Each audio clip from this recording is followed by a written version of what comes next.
মানিকগঞ্জের সাবেক এমপি কণ্ঠশিল্পী মমতাজ বেগম এবং এই যে তার একাধিক মামলার আসামি তাকে কিন্তু কাশিমপুর কারাগার থেকে আজকে সকাল 8:30টার দিকে একটা মানিকগঞ্জের সিনিয়র জুডিশিয়াল আদালত 1 এর তোলা হয়। মামলাটি গোবিন্দলের 2013 সালের ঘটনা, খুনের মামলা।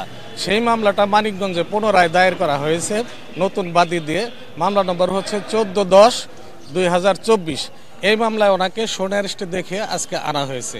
আর এইটার উপরই শুনানি হবে আমাদের সিনিয়র জুডিশিয়াল ম্যাজিস্ট্রেট নূর সাহেবের কোর্টে। বিগত সময়ে সিঙ্গারে যে গোবিন্দলে একটা মামলা, ওই হত্যা মামলা হয়েছে, সেই মামলা সে 3 নম্বর আসামি ছিল এবং তার নেতৃত্বে হুকুমে পুলিশ সহ আওয়ামী লীগের ক্যাডার বাহিনী গুলি করে আমাদের 4 জনকে হত্যা করেছে। সেই মামলা আজকে তার শুনানি হচ্ছে। সেই শুনানিতে আজকে তার বিরুদ্ধে 4 দিনের রিমান্ড মঞ্জুর করেছে আদালত।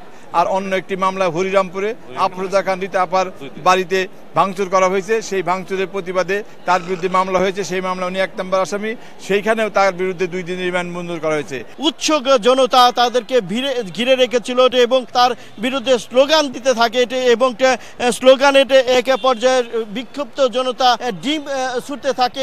একটা উত্তেজিত অবস্থায় তাকে কিন্তু প্রিজন ভ্যানে তোলা হয়।